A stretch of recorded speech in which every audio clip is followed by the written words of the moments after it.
बिस्मिल्लाहिर्रहमानिर्रहीम, अस्सलाम वालेकुम, वेलकम टू अली इंजाद। चलें एक दफ़ा फिर हम वर्ब की तरफ। और I would like to tell you, मैंने बहुत सारी बातें ऐसी आप लोगों को बताता रहता हूँ, आपसे पूछता भी रहता हूँ, आपकी कमेंट्स की बुनियाद पर फिर हम अगली वीडियोस को भी डिज़ाइन करते हैं और उसके मुताबिक सोचते हैं। देखें, दो चीज़ें बड़ी इंपॉर्टेंट हैं।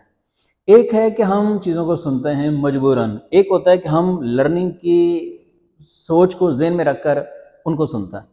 तो जब हम लर्निंग की सोच ज़हन में रखकर सुनते हैं तो तब हमारा सुनना थोड़ा डिफरेंट होता है। जब हम ठीक है टाइम पास करने के लिए किसी और अंदाज में सुनते हैं तो थोड़ी सी बात अलग हो जाती है। तो आप, बड़ी छोटी सी वीडियो है और आप तसल्ली से उसको देखिएगा और एंड तक लाजमी देखिएगा। लेकिन खुशी मुझे इस बात की है कि आप लोग बहुत ज़रा अच्छा ज़बरदस्त अंदाज में सपोर्ट कर रहे हो, और आपकी सपोर्ट ये है कि हमारे अंदर हौसला पैदा हो रहा है और we are going to the same track that is demanded by you people as well as for the English language learning. चलिए आज क्विकली हम चलते हैं। मैंने पिछली वीडियो में बात की थी, अगर किसी लफ्ज़ के आखिर में give, ask, offer, promise, provide, tell इस्तेमाल होता है, हम क्या करते हैं भला, वहां पर डबल ऑब्जेक्ट इस्तेमाल होता है। देखिए डबल ऑब्जेक्ट, पहली तो बात यह कि मैंने आपको बताया था कि ऑब्जेक्ट का कैसे पता चलेगा। अगर कभी भी वर्ब के बाद आने वाला जो लफ्ज़ है वो आपको बता रहा है कि भी देखो यहाँ पर जो है वो व्हाट या होम का आंसर आ रहा है, हम उसे कहते हैं कि ये ऑब्जेक्ट है, अदरवाइज नहीं है। अब ये sentences, I have written this very sentences for you guys and you can find out. She gives us tea. अब यहां पर आपको लफ्ज गिव्स इस्तेमाल हो रहा है जो कि वर्ब है और ट्रांजिटिव है। ट्रांजिटिव क्यों है? एक तो आपके पास अस आ गया और एक आपके पास टी, चाय। तो शी गिव्स अस टी। अब आपको पता चला कि जब हम अस इस्तेमाल करते हैं, she gives home, she gives अस, तो इसका मतलब होम का आंसर आपको मिल रहा है। होम का आंसर मिल रहा है तो इसका मतलब ऑब्जेक्ट है। फिर हमने देखा कि she gives us T, she gives us what, वो हमें क्या देती है? भी टी, चाय।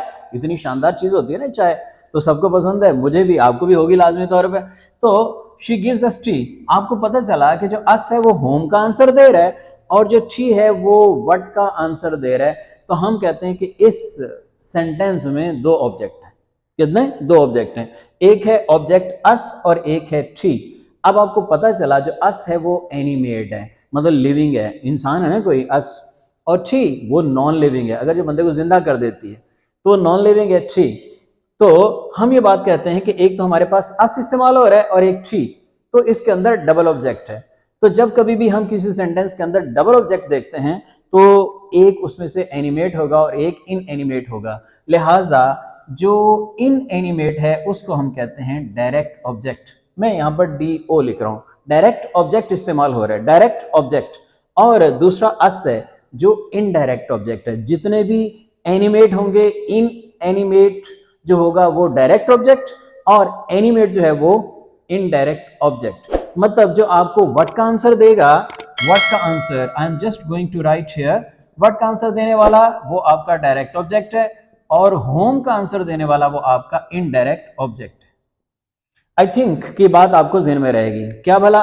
व्हाट का आंसर देने वाला डायरेक्ट ऑब्जेक्ट, होम का आंसर देने वाला इनडायरेक्ट ऑब्जेक्ट। लेकिन इससे पहले हमें पता तो होना चाहिए ना भाई ऑब्जेक्ट क्या होता है। तो मैं पहले बता चुका, जब भी व्हाट होम का आंसर आएगा, व्हाट का आ जाए, होम का आ जाए, तो उसमें ऑब्जेक्ट है। अगर वेयर का आता है, व्हेन का आता है, वो ऑब्जेक्ट नहीं होता, कुछ और होता है, कॉम्प्लीमेंट हो सकता है। अब सेंटेंस नंबर 2 में देखें, we ask them question. Ask आपके पास वर्ब है, दम आपका देम और क्वेश्चंस। तो आप देख रहे हैं कि जो देम है वो आपको होम का आंसर दे रहा है और क्वेश्चंस है वो व्हाट का आंसर दे रहा है। तो वी आर टू से वी आस्क देम क्वेश्चंस, हम उससे सवालात पूछते हैं। तो सवालात पूछते हैं, जिंदगी सवालात से भरी पड़ी है, तो वी आस्क देम क्वेश्चंस। तो वी आस्क होम, हम किनसे पूछते हैं? देम, उनसे। और वी आस्क व्हाट, हम क्या पूछते हैं? Questions. So we are to say both of the objects are there. हम कहेंगे इसमें एक डायरेक्ट है और एक इनडायरेक्ट है। जो क्वेश्चंस है, चूंकि व्हाट का आंसर दे रहा है, वो हो गया डायरेक्ट ऑब्जेक्ट और जो देम है वो है आपका इनडायरेक्ट ऑब्जेक्ट। राइट। अब the clerk offered me a cup of T. वैसे तो मतलब क्लर्क को हमें पेश करना पड़ता है, बालक कभी वो भी पेश कर देता है। तो द क्लर्क ऑफर्ड, ऑफर्ड आपका वर्ब और मी आपका इनडायरेक्ट ऑब्जेक्ट और अ कप ऑफ टी जो है ये आपका डायरेक्ट ऑब्जेक्ट। होपफुली आपको समझ आ रही होगी। अब जरा इस सेंटेंस को देखिए और मुझे बताएं, इस सेंटेंस के अंदर आपको कोई ऑब्जेक्ट नजर आ रहा है? दे प्रॉमिस्ड अस अ गिफ्ट। तो आपको पता चल गया कि भाई ये तो हो गया वर्ब, ये प्रॉमिस्ड वर्ब हो गया। एक अस और एक गिफ्ट। गिफ्ट व्हाट का आंसर दे रहा है? Direct object. अस होम का आंसर दे रहा है, तो क्या हुआ? वो इनडायरेक्ट ऑब्जेक्ट। अब she provided them a learning environment. Provided आपका वर्ब है, प्रोवाइडेड। देम इस्तेमाल कर रहे हैं, जो होम का आंसर दे रहा है। अ लर्निंग एनवायरमेंट व्हाट का आंसर दे रहा है? दो ऑब्जेक्ट आ गए। अब बात याद रखो कि जब ऑब्जेक्ट डायरेक्ट और इनडायरेक्ट उस सूरत में कहते हैं जब ऑब्जेक्ट दो हों। अगर एक ही ऑब्जेक्ट है ना, तो फिर उसको डायरेक्ट कहना या इनडायरेक्ट कहना ठीक नहीं है। जैसे मैंने यहां पर सेंटेंसेस लिखे, इनको हम पढ़ते हैं बाद में। तो जैसे देखो ना, एक घर में लड़का एक है, तो कौन सा बड़ा भाई कौन सा छोटा भाई? जो है एक। तो जब ऑब्जेक्ट एक ही है तो फिर ऑब्जेक्ट कहलाएगा, फिर उसको डायरेक्ट कहना या इनडायरेक्ट कहना ठीक नहीं है। अब हमने नेक्स्ट सेंटेंस लिखा, the old lady told a medical story.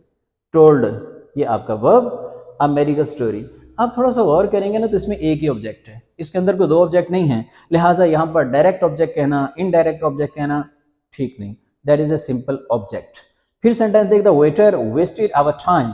इसमें जो वेस्टेड है देयर इज अ वर्ब, और आप लोग देख रहे हो आवर टाइम हमारा टाइम है, तो ये भी ऑब्जेक्ट है, लेकिन डायरेक्ट और इनडायरेक्ट नहीं, हम सिंपल ऑब्जेक्ट कहेंगे। फिर we narrate a story. Narrate आपका वर्ब है, ट्रांजिटिव वर्ब है, क्योंकि इसके बाद ऑब्जेक्ट आ रहा है और एक ही ऑब्जेक्ट है। बात क्या हुई?